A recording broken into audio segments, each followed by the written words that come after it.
Welcome to Mark My Words, a podcast that not only aims to inspire and teach the listener about entrepreneurship, it also aims to give my guests an opportunity to talk about their unique journey in entrepreneurship and life.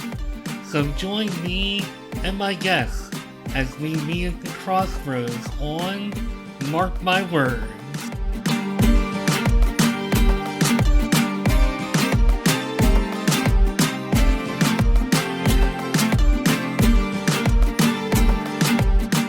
So today on Mark My Words, I'm already having a lot of fun even before I hit record for this episode. This has been at least a month or two in the making, and all kinds of, oh man, Vinny, you're already getting me distracted. So it's been all kinds of scheduling conflicts between me and the other party here, but we're finally here. We've had some fun already. This is going to be a fun episode. I've got two of the brains. One is more of a public relations, but they're also involved in the creative side of Big and Funky Productions. And I am here with what I believe is the funky side of Big and Funky, Vinny Vineyard. And I don't know exactly if Vineyard is actually your real last name. Apologize if that is your real last name, Vineyard. Yep, Vinny Vineyard. That's my legal name. Didn't know if you, because I know how it is with creative people. I know we just lost Amber for a minute there.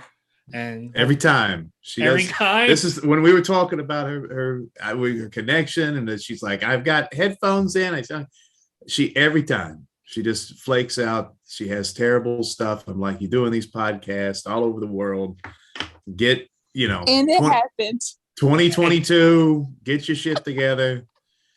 And she's she's still on a Commodore 64 with a duct taped microphone.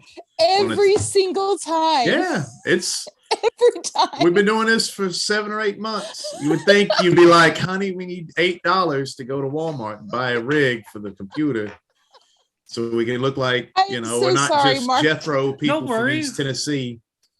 It's all good. She's got the poop stains off her walls finally. Yeah, I clean up one corner of my house, and I think I'm good.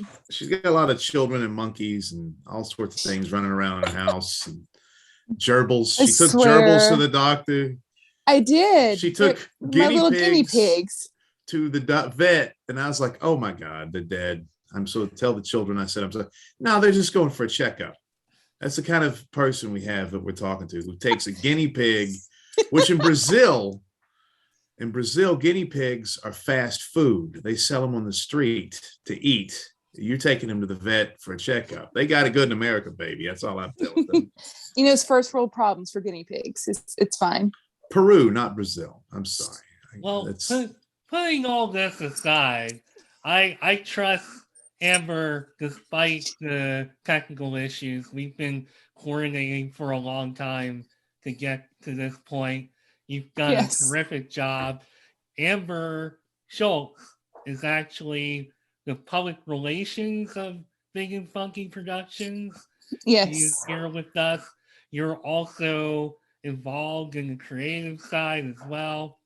Only thing you missed is me asking Vinny about his last name. I don't think I've ever met anybody with the last name of Vineyard. So I was like, I didn't know because you're a super creative dude. So I was like, is that just another moniker in addition to being Funkmaster that you go by? I like Funkmeister. I should have went by that. It's like a Christmas thing. The Funkmeister. If you don't behave and Santa Claus doesn't love you, the Funkmeister lives under your floorboard. Oh my gosh. Yeah, I mean, there's it's a common word, and if I changed it to vineyard, I should have had a wine company. I think the only famous vineyard, which is terrible, is Ed Norton's character in American History X. His name is Derek Vineyard without the E, and he is probably the most racist and biggest a-hole in movie history, besides like Darth Vader or Thanos. He's up there, so I have that lineage to be proud of. So it's okay to say asshole on this show. You can. Okay, it's a little early for. I don't know if I say asshole before noon, but we'll break it out, I guess. Well, I did see on your Instagram profile that you call yourself all these great things, and then you also said asshole. So yeah. I'm not really getting that impression. You're definitely of a creative mind. You know, I can tell just by the way we converse that you're a creative dude. So that might come across to some, depending on how you're talking. You're like, boy, this guy's an asshole. No, he's not an asshole. That's just who he is. Or maybe that's a bad way to, oh boy, I've got myself a hole in that one, didn't I? No, you're on the right vine. Trust me, he is. I forgot that I had that on my Instagram. It's like my third social media. So, but yeah, that's pretty. I mean, half the people I meet hate my guts. That's why I was a bad guy pro wrestler for a long time. I'm up for a commercial, which I may or may not get because I'm just naturally unlikable. And I don't know why. My parents don't like me. They wrote me out of the will. And I'm just a good church going boy. But anyway, a lot of people, actually, I don't go to church. But anyway, I've been to church.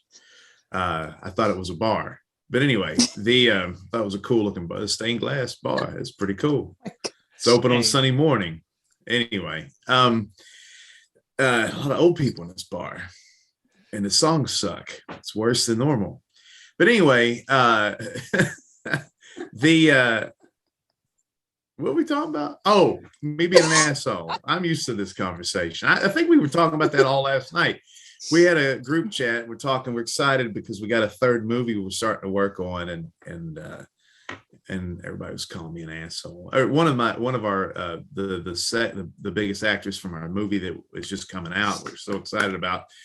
I was on a phone conversation with her for 30 minutes yesterday, and she's sitting there singing the blues. She's got some stuff going on personally, and I'm sitting there being a friend, and I tell her at the end, I love you. And she goes, okay, and then click. And so I'm like, nobody likes me. No matter what. I spent 30 minutes of my life trying to help this lady, and it's just like the unrequited love. Well, sometimes those of us who march to the beat of our own drum, we're a little bit more difficult to figure out. Doesn't necessarily mean that we're unlikable. We just don't conform to society's norms, and that's something I can relate to. And I'm definitely not in the same creative league. Obviously, you're just right off the bat. You're just one of those that you talk to for 2 minutes. You're like, this guy is a very creative guy. I just know it. Thank you. And I knew that even before because I do my homework on my guests. But let me reel this in a little bit. You're gonna be doing that a lot. I just want to say, Amber looks so cute today. God almighty. Thank you, Vinny. I appreciate it. You're so sweet. Adorable. All right. You still haven't taken me out for our lunch date. Well, I moved canceled cities. On me. We got to figure out a new place. I don't want to drive to Severe. Anyway, we'll talk. Sorry. Yeah. This is what happens, Mark. Yeah. That's okay. So what I want to get into with both of you, because I know Amber has her own like musical endeavors that she's done and has posted on YouTube, and obviously has been working with Big and Funky. I usually kind of start off by asking about what, and you guys can pick who goes first, but what did you kind of like see yourself doing when you were younger, and what kind of like led you to the point of pursuing such creative and something that's kind of like off the beaten path a little bit, which I know I say that, but I also am doing things in my career that are kind of like along the same path. Like I don't know many people outside of my field that has a podcast or has worked in broadcasting. Like who knows anybody who's worked in broadcasting? Like that's really weird. So you guys can pick who wants to go first. Amber, you go first because my answer is probably going to be more boring than yours. I want to hear what you have to Unlikely. Say. Mine's probably more heartfelt and Hallmark than yours is more like Comedy Central. So yours is PAX. So I actually grew up in a pretty conservative religious household, and my dreams and aspirations when I was younger was I was supposed to be a wife and a mom growing up. That was pretty much my life path. And I didn't really want to do that, even from a small age. And so I kind of, in my own little ways, bucked the system as I could. And I got a job actually it's where I met Vinny whenever I was 18 or 19. Was that your first job? No, I started working at 14. Oh shit. But it was my first away from my parents' job though. If that makes sense. Like I worked at the flea market with my parents when I was 14. Well, I don't count at the yes, swap meet. What were you doing? What are you doing? Guessing people's weight or something? What do you mean you were working there? No, I worked for different booths and ran their booths for them, and I got paid like $200 a weekend under the table. You don't have to lie about it. Shit. I mean, that's pretty good money for a 14-year-old. I mean, I don't know. How much of that did you tithe? Nothing. I'm not a very good tither. Even at 14, you were disobedient? At 14, yes. You son of a bitch. And see where I am now, right? Right. So tattooed underwear model. Yes, that is very true. Yeah. But I've always been into music. I started playing the piano at 9, and I've been singing since I was about 4. And I got into musical theater in my 30s, and because I've always loved the performing arts. And from there I moved into doing reenactment stuff with like Snapped and like those crime shows, because I love those. And Vinny was putting out that he was doing a movie back in 2021. I was like, hey, do you want a curvy plus size woman, to be in your movie? And he was like, all day. Heck yeah, all day, every day. Come on in. That is for anything. You know what? Fat bottom girls make the world go around, right? Yes. And so from there, I went in as an actress and a musician. I did a little bit of the score in the movie, and it morphed from that little scene to doing videography and set production and so many other things, keeping Vinny from locking his keys in the car and finding Vinny's keys. You locked my keys in the car. I was protecting you from the hobos at 2:00 in the morning at the gas station. We had a flat tire together too, right? We did. Jesus God, that was a crazy shoot. I also drove you to your house. Yeah, I remember that. Yeah, and you told me your whole life story, and I kept falling asleep, and I'd wake up and be like, "Oh no!" And then he was. I'd fall asleep for about 6 miles and wake up, and you're like, and then the spiders were being injected into my bloodstream. And I'd be like, that sounds horrible. And then they were putting cigarettes out on my legs. And I'd be like, oh no. So he's such a good, caring friend. It was a rough day.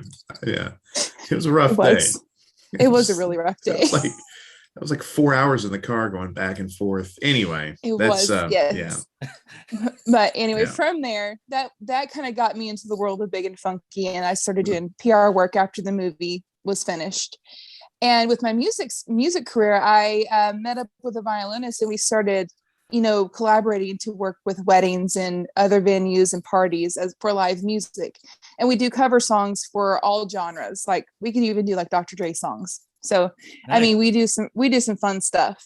And so it's pretty exciting. It's exciting for me to see where my life trajectory was supposed to go. and kind of how it's morphed into something totally polar opposite. And now I'm doing modeling, I'm doing acting and performing and all of these different things. And I'm a rebellious Jezebel tattoos, which is fantastic. So let me ask you a question. How do your children feel about the fact that they weren't enough? They're always enough, Vinny. Okay. Did they see that? See, this is the asshole part. I just wanted to put her on the spot for that, because she was like, started off going, I'm supposed to be a wife and a mother, and even though I am, fuck that. I need to model. 3 daughters. I need to model, and they're adorable. I'll take them off your hands if they're not enough. I'll raise them. They'll have little mink coats running around the house. Sarah actually had a mink jacket forever. She ran around and called herself Funky. Oh, after me, or was that before me? After you. Oh, yep. God, I'm an influence to children. That's terrible. So I could probably sit here and just watch you guys banter, but it's very entertaining. And I have watched you guys on other shows, and I'm like, oh man, this is going to be so much fun. I knew this was going to be a fun episode. I want to reel it back in a little bit again. We're in trouble. You're so good, Mark. Well, I try. Again, I mean, maybe I'm trying, but I'm really an asshole. And maybe he's just being who he is. And maybe he's actually like a really great guy. So maybe I'm not the asshole. Maybe it's everybody else. Maybe, yeah. Sometimes it's me. Sometimes the problem's not you. Sometimes the problem is the world. It's pretty much me. I think. So if I'm asked that question, if you want me to answer that question, what was it? Yeah. Say it again. I got lost with a lot of that bull crap she was saying that wasn't true. So basically, kind of a tradition for this show, since I like to talk about everybody's like career path and journey, and just get to kind of like the crossroads of your life.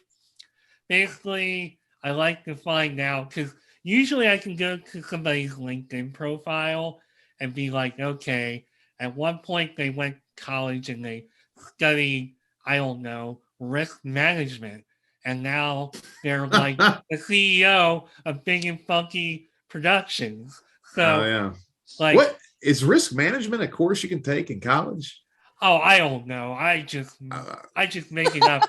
I can't do math. Sounds interesting to me, actually. To save my life, but I just feel like what would be like, I don't know, studying about like fraud or something, like just something that totally wouldn't make sense for me at all. Risk management is one of those topics I wouldn't be caught dead studying. So we kind of need that for Big and Funky. There's a lot of risk management going on. There's a lot of danger. There's danger about. We're lucky we went through 2 movies and not.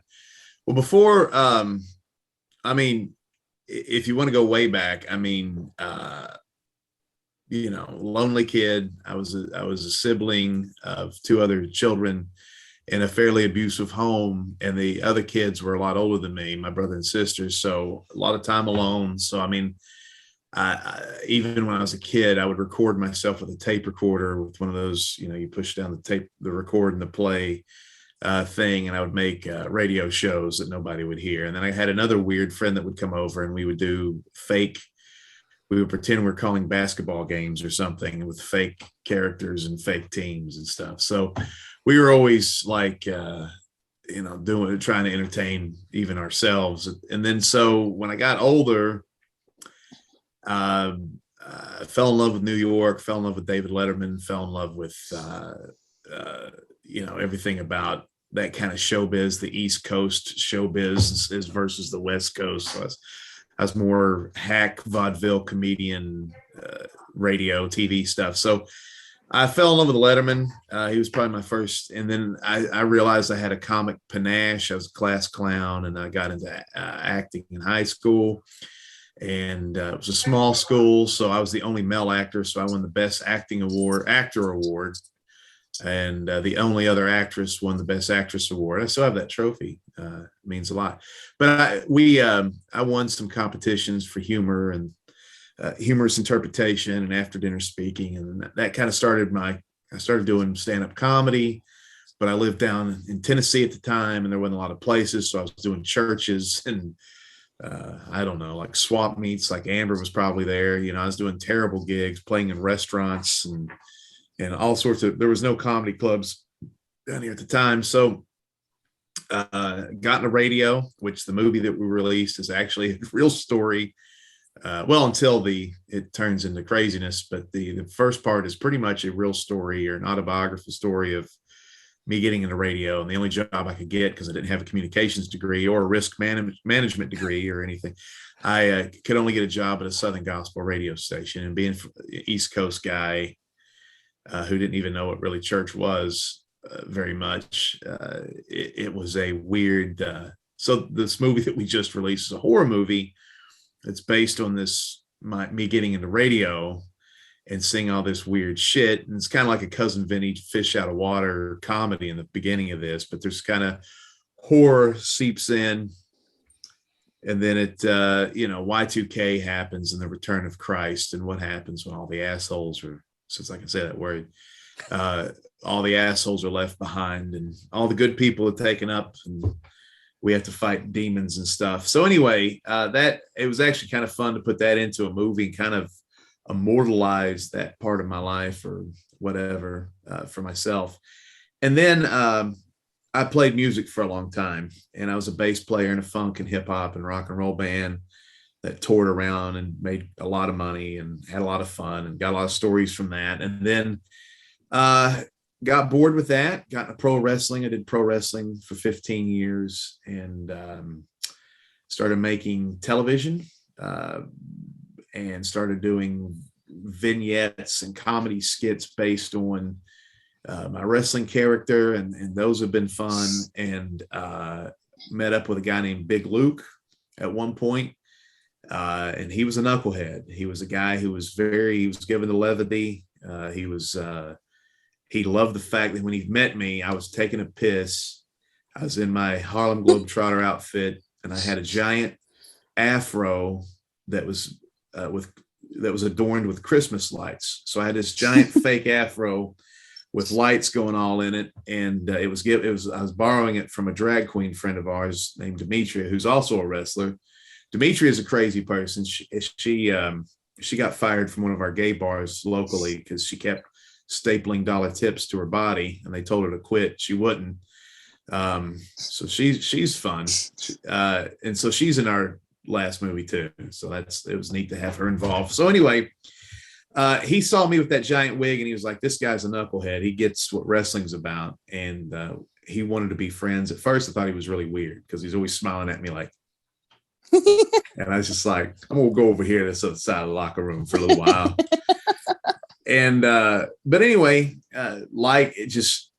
I've never had more adventures with anybody besides my wife than this guy. We've paranormal ghost shows, wrestling show for Fox, got fired, got hated for our show. Our show was very funny and we loved it. Our wrestling with ghost show is crazy, and he actually has an opportunity now with A&E for a show, so that's parlayed into something good. So ghost hunting, we go on these adventures, ghost hunting, and then now we've made we're starting to make movies, which movies is the hardest thing of all the things I've done. It's the hardest frontier, especially with such a small group.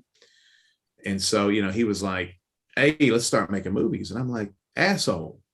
So do you watch the end of the movie? There's like 900,000 names. I said, "You want to do it, me and you? And since I'm the only one that's got a halfway decent computer, I'm going to be the one doing the editing and all that crap." And he's like, "Yeah, we should do movies." So I've turned into the slave of Big and Funky Productions, where I spend most of my year editing while he goes out and gets serviced behind the bar while he plays music. I'm behind a computer and he's making out with hot women. So he knew what he was doing. So anyway, well, actually, when I say hot, I mean alive. They're not very attractive. They have a pulse and they're not dead quite yet. So anyway, because I've been there for a couple of those accidentally. That's awkward. What are you gonna do? So when I took a look at WJHCAM, which is your latest film, my impression was, boy, this is kind of like an off the wall concept. Like, how did they come up with that? Why did they decide to do this? And here I turn out it's actually kind of like autobiographical. The first two movies, The Hike is an insane movie. It's available free on Prime. We're releasing a new edition. It fixes some of the color issues and the darker scenes, and then it's remastered, but it also has a new opening that kind of. But anyway, The Hike is almost all true, except for the end. The stories are about my brother's stories, crazy misadventures that happen in the woods. He finds his first time he's ever gone hiking, he's finding Polaroids of naked and bound people on the trail. And he's kind of a city guy. And he's like freaked out. And he runs into strangers who are leading on to the fact that they're up to no good. And he's not very savvy with the woods yet. So, and then it was also we had a paranormal investigation trying to find out the Cherokee legend Spearfinger. And so we actually ran across something that purported itself to be Spearfinger. Pretty wild. That's a good episode. And we didn't think we'd catch anything. We just thought it'd be, fun hiking around the woods at 2 a.m. So The Hike is true. And the new movie, well, most of it's true. And the new movie, WJHCAM, is all based on things that I witnessed. In fact, the only thing I didn't, there's a scene in there where people are doing the tongues thing. They speak in tongues. So one of our other people in the group, she's a pillar of Big and Funky. She's the girl that was my girlfriend in the first movie, Candy, and she's a head writer. She actually saw a session in one of her weird church services in North Carolina where these people were angrily speaking in tongues at each other. It was like a competition. And there's a scene in the movie where there's a referee, looks like Mills Lane. I don't know if you remember him. He's the guy that was the referee from Celebrity Deathmatch and the fight between Tyson when Tyson bit Holyfield's ear. He's that. So the guy looks just like. So we got a Mills Lane referee in between these two people, and it's like a boxing match, but they're doing.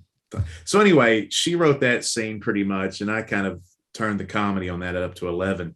So anyway, these are things that we witnessed, and when you're outside of that world, it's pretty weird. And so there was a lot of weird hypocrisy.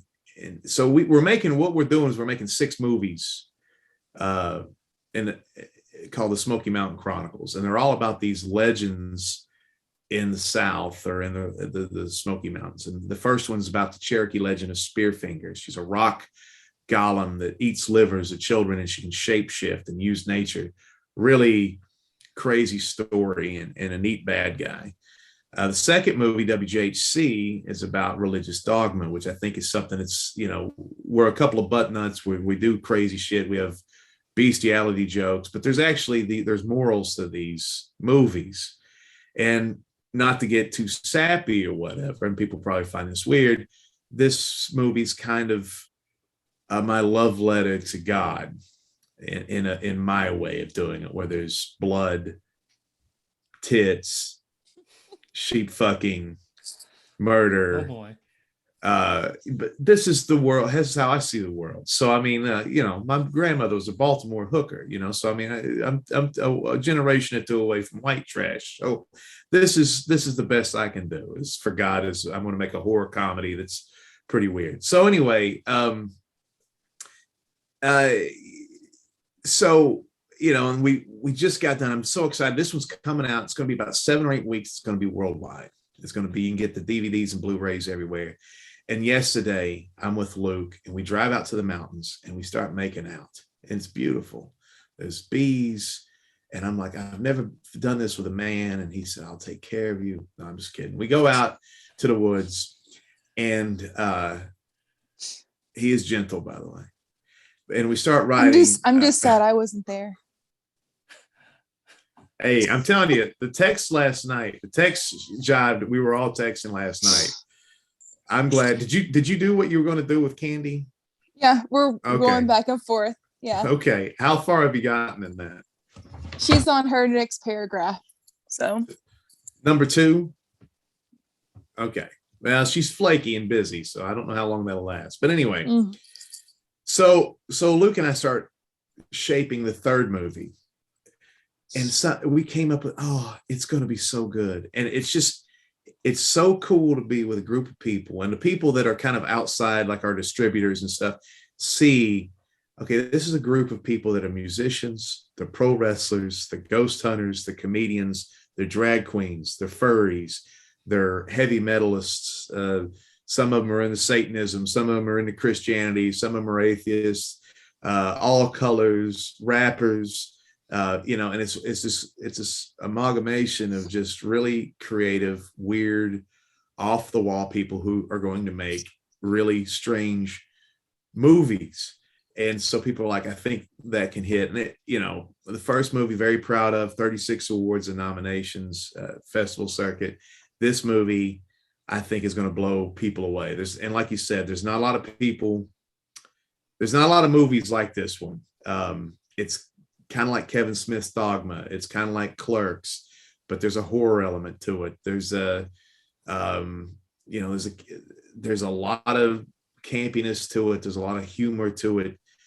Some people have seen it and said it's the funniest movie they've seen in 15 years. We had a showing.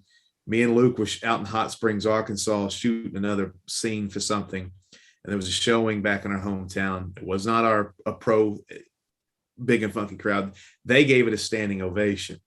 These are people that didn't know us. Some of the people don't like us that was in that theater. I know for a fact, and they said it was an overwhelming positive. So I'm excited about that, and I'm excited about to make another movie that's even going to be better than that one. So it's exciting. Yesterday, I felt like I was flying because I was like, this is what makes me, besides my family, this is what makes me feel alive, is when I get to create and I feel good about the work. And I feel like we did something really cool and really unique. And that's all we can do. There's 7 billion people on the planet. They're all trying to be famous with TikTok or YouTube or whatnot. And they're all trying to say, look at me, look at me. And this is a weird time because I'm an entertainer. That's what makes me alive. I don't want to be famous like a lot of people just because I think it'd be fun or I want a cush or easy job. This is what drives me. And it's what makes me a little cantankerous or a little bit of an asshole when I see all these people on TikTok who are dancing. You're young, you're cute, you got a nice ass, you're doing the same stupid dance that's popular at this moment that 8 million other girls are doing. You're trying to get attention. You're in my way. Of trying to actually put art out there. They have the right to do it. And we'll see what they look like in 15 years after the 5th kid. Yeah, do that dance now. You'll break it. You'll pull something in your ass. But I get it. And I'm not mad at them for that. Or the couples that do really terrible. I don't get the lip syncing, like somebody else is saying words and you're just like, yeah, I don't and your like lip, that either. Your lips are barely connecting. It's like, what are you doing?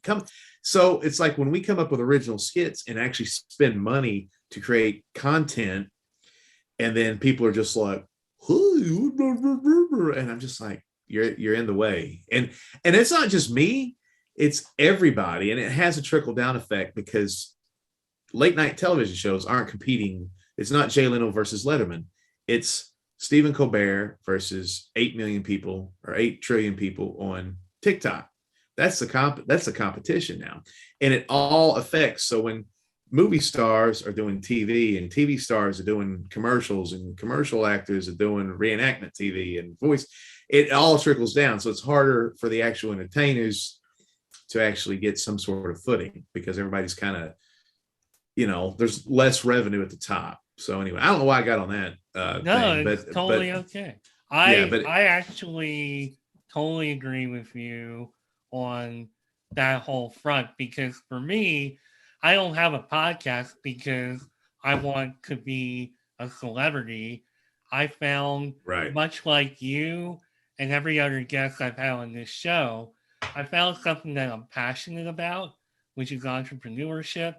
And then for me, even if this episode only got like 5 or 10 views, like it made my day. I got something out of it. And hopefully other people will too. I don't want to be too selfish about that. But I mean, that's what life's about. Life is about connection. And we live in, the children of today are filled with panic and confusion. They have seen once in a lifetime events over and over and over again. And we isolated them for 2 years because we were afraid of a virus. And so they have this fear, and there's no connection right now. Everybody's online. We're doing this online, which is fine. But I'm saying we're striving to connect. I think that's because we're missing out what it means to be a human being. I mean, being a human is not these screens. We're making content for the screens, but filming The Hike, doing that, actually making a movie that made sense, and it actually wasn't terrible, and it's funny, and there's stuff in it that you're kind of proud of, and we were like, oh my God, we kind of marked out for certain things. But actually hiking every day, when you make a movie called The Hike, you actually hike. I probably lost 15 pounds shooting that movie. My body changes in that movie. It's funny because I get naked a lot in my movies. I don't know. And so you can tell the difference between part A and part B, but or the third act and the second act or something. So anyway, that shooting that with my friends and getting in danger. We're talking about risk management. I mean, there was a scene where everybody got injured. I don't know if you've seen The Hike, but if you ever watch The Hike, it's the part in the movie where the boy and the girl, I won't ruin anything, are running from the two guys, and they're hiding on this. Basically, it's a cliff face. And we thought it was really interesting because it looks like Donkey Kong. There's levels, and everybody's on a different level. There's a really unique topography where we were. And we're like, oh, that'd be really cool for that idea. So, but everybody got hurt in that scene, and I almost killed my co-star Candy, who's one of my greatest people. And I would have hated, that would have been a real big asshole, carrying her body out of the woods and telling her children, hey, Mr. Funk killed your mommy with a rock. Who wants ice cream? But anyway, there is, we were falling down in caves and slipping in guano and the bat cave and shit. And so, I mean, there's a lot of, but it was one of the best times of my life was shooting that movie. So, I mean, I don't know. So what I would say to you is I applaud you for doing a podcast. The problem is everybody's got a podcast now. Every famous person has a podcast. So there's so much, we're again in the sea. So it's like, I got a podcast. A lot of people are like, I listen to 8 already, because everybody's got one now, because everybody's trying to make money, because the money is not what it used to be. Boo-hoo, entertainers don't make money, but I'm just saying it's the truth. But you're at least doing it. And that's when people are like, I had a dinner or a lunch the other day, 2 days ago, with a stripper friend of mine who was one of my wrestling valets. Sweet, intelligent, wonderful human being. I wish I had more time to spend with her and touch her thighs. But anyway, that's another thing. But she had an idea. She's like, what do I do? I got an idea. I said, do it now. Do it now. So anybody listening, I'm not very good at making movies. I'm not very funny. I'm not a good person. I'm ugly. I smell. I have halitosis. I have a corn on my foot that won't go away. I have a flat ass. I used to have a good ass. It's flat now. It's true. I've seen it multiple times. It's terrible. I'm working out now. But when a man works out, it's hard because he gets that butterfly shape. It's not round like the punks would like. But anyway, I'm not a good person. This is a mink. I killed all these animals and sewed these things together. But what I'm saying is you can do whatever you want to do. Just do it. I have no talent. I'm not smart. Listen to me. What the fuck am I doing wearing a mink coat with no shirt on? I don't have pants on. I can stand up right now and prove that to you. but I have No, movies please coming out. don't. Why would that bother you? I've already seen it. Well, let me just cut in on that note and say, I don't know if I agree with all the self-deprivation you are doing here, but the one thing I do agree with, and I know that we haven't really, we've kind of talking about going off the, different I'm path sorry. here. She told you this would happen.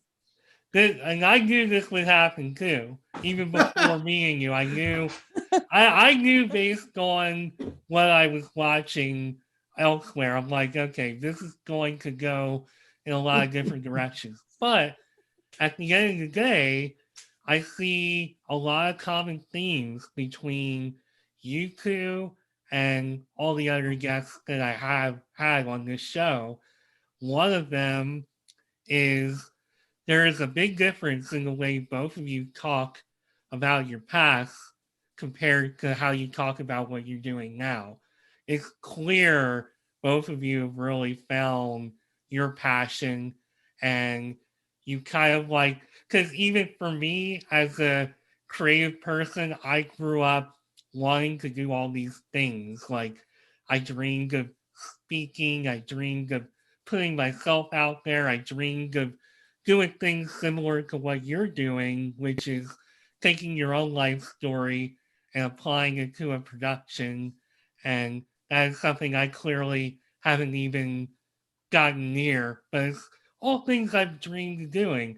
But the thing that I see is that all three of us got to a point where we were like, maybe like going to school for business or risk management is the theme of the episode. All that like quote unquote normal stuff. Maybe we just don't really fit into that. And maybe we gotta listen to what is in our heart and our gut. What's our gut telling us? And we all kind of went for it and we just did it. And well, I agree. I'll step on your foot there a little bit, but it reminds me, I was in a band for a long time called Pimpin' Ain't Easy and Flipside Runner. We changed our name back and forth, but depending on what we needed. But the two pillars of that band, besides myself, was the drummer Brian Smith, who I started playing with in '99, and this ultra, extremely charismatic, crazy ass kid. He was 19 when I met him, and I started playing with him in 2002. And we rock and rolled for about 8 or 9 years. I can't remember, but after it was over, about every other year, we'll get together for dinner. And these were guys, we saw the craziest shit. We went all over the place. We have insane stories. And when I sit down and we have talks, they're talking about 401k. They're talking about the corporation they work for. They're talking about this. They're talking about savings. And I'm over here going, I own my own business. I don't have a 401k. I got some money in savings, but money's depreciating fast.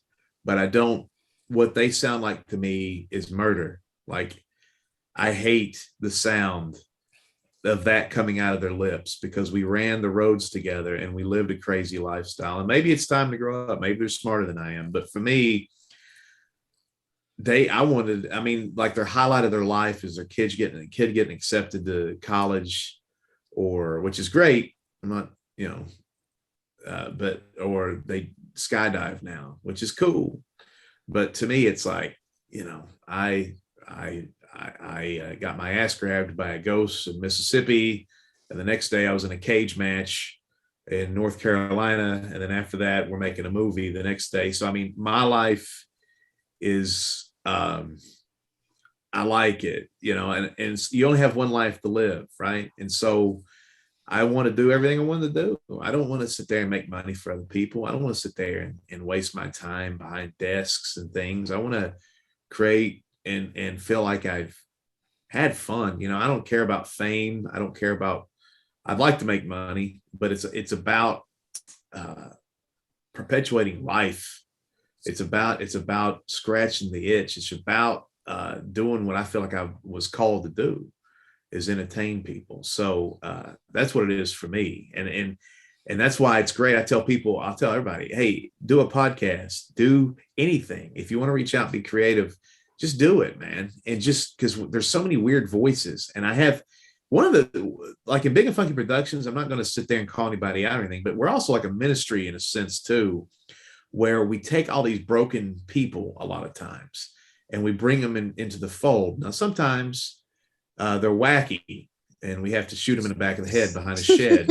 Like, you're broken, there's no hope for you. But most of the time, we don't kill anybody. Most of the time, we try to bring these people in and tell, and me and Luke will tell them, just believe in yourself and don't listen to these negative voices, and quit listening to all these voices that say I can't, or I'm too stupid, or I'm not talented enough, or those are all lies. It's all lies. Any success is basically who you know and just time and pressure. It's like making a diamond. You got to find a diamond. That's who you know. You got to know where to be and just fucking do it and keep at it. And honestly assess yourself. Do I suck at this? Do I need to get better? What do I need to do to get better? And also just be persistent. And that's what it takes is, and again, I mean, me and Luke have been together since 2016 doing this bullshit. Was it? Maybe it's 2015.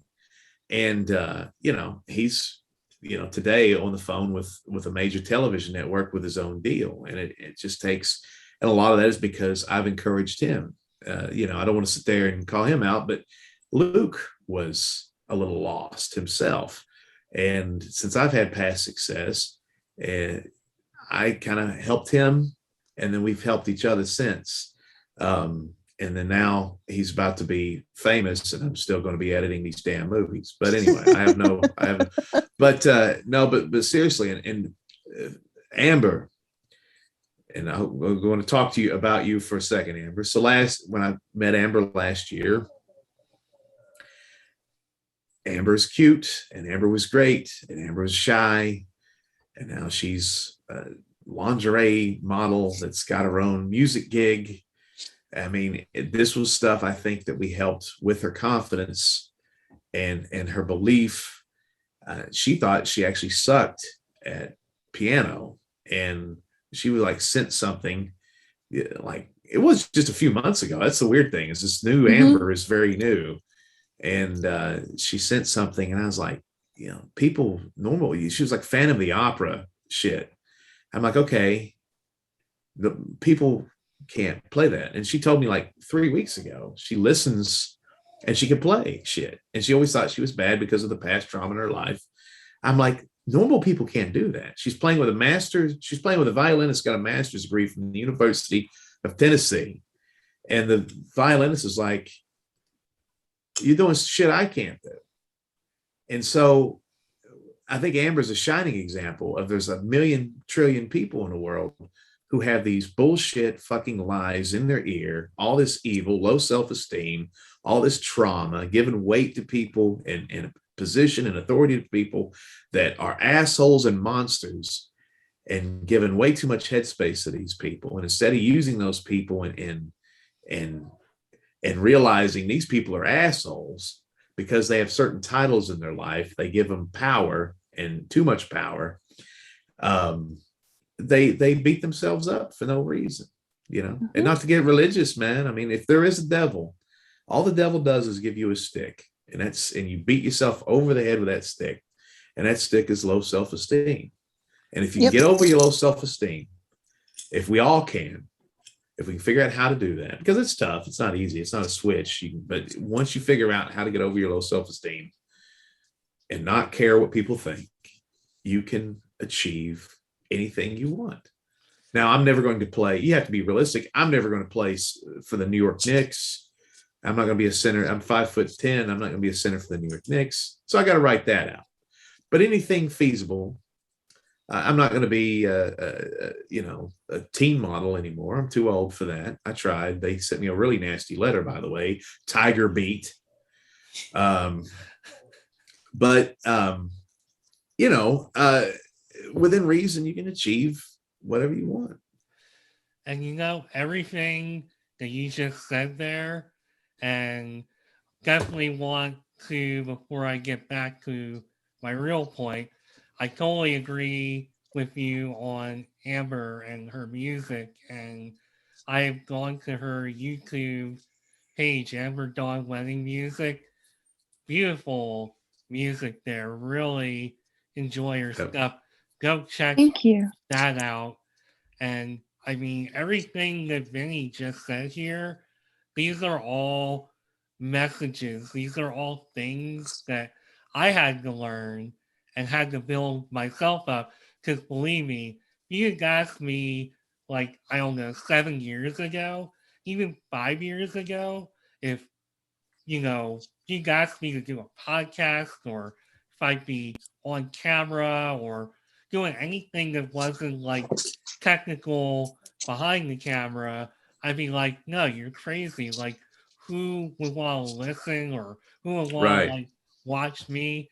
I had people who kind of like nudged me in the right direction myself and encouraged me. And sometimes I think, especially as we grow and get older and we kind of like see things for the way they really are, we're like, okay, these people are projecting. Anybody who's telling you that you can't do this or you're that.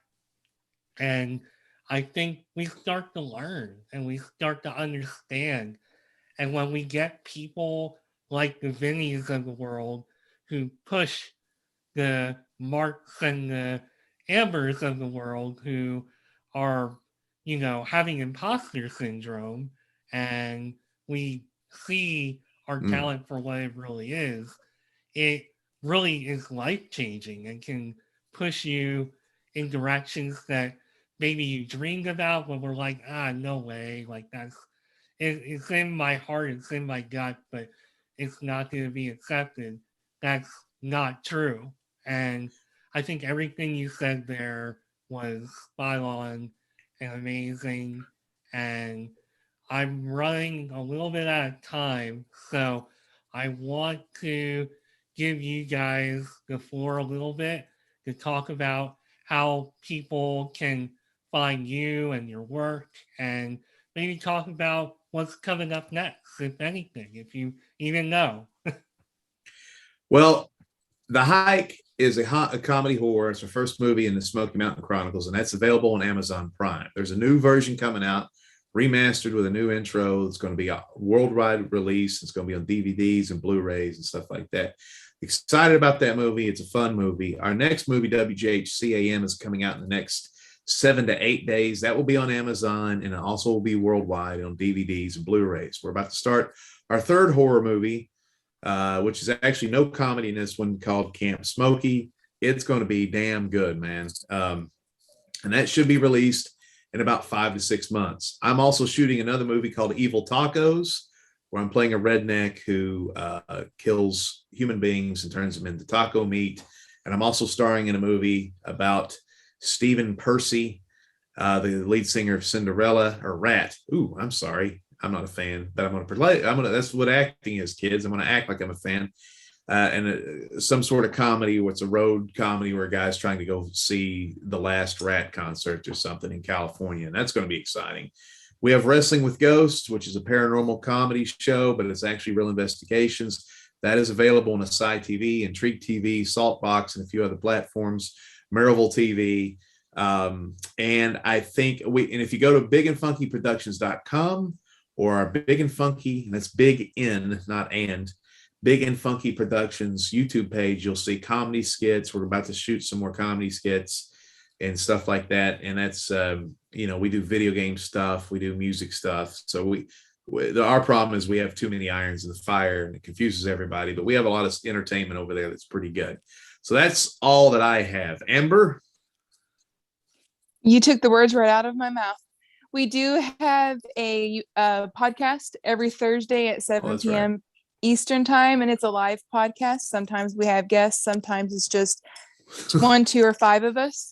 Yeah, you never know. So it's always a different group of hosts, which is cool. You just never know. Yeah.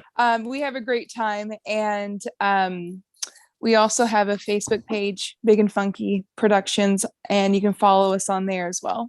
What about your music shit?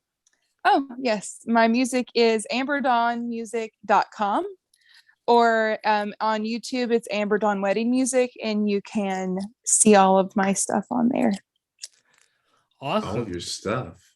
All my stuff. All your stuff. Hey, on my Instagram, you can see my modeling stuff, which I think is what most people want to see, right? Well, on that note, look, thank you guys so much for taking time out of your morning to talk to me. I know Vinny has been awake a long time. I don't know if this is like just a normal thing, if you're just going to stay up all through the day and then go to sleep. I don't know, but I don't want to hold you up from a nap. And as I told Amber, I got a lot going on today myself. So, look, thank you guys very much. This was Vinny Vineyard, Amber Schultz. They're from Big and Funky Productions, and they got a lot of great stuff going on. And learning that some of what they're doing is autobiographical, that just makes me even more of a fan and more invested. So, thank you guys. Thank you guys both for your time and for being on Mark My Words. I am Mark Schmidt, and I will be back very soon with another highly entertaining guest. Thank you, and have a great day. Bye.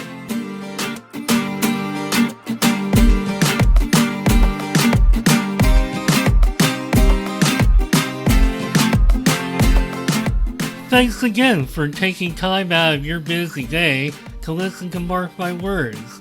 If you would like to connect with me beyond the show, you can find me on LinkedIn at Mark Schmidt, where I will be talking about entrepreneurship, careers, and anything else that is on my mind. You can also connect with me on Twitter and Instagram at Nimrod1979 and Nimrod79 respectively. This podcast also has a page on Instagram at Mark My Words. And finally, if you want to leave me a voicemail or check out what I'm up to with the podcast, come find me at podpage.com/mark-my-words. Thanks again for listening, and I'll be back with a new episode soon. Bye for now.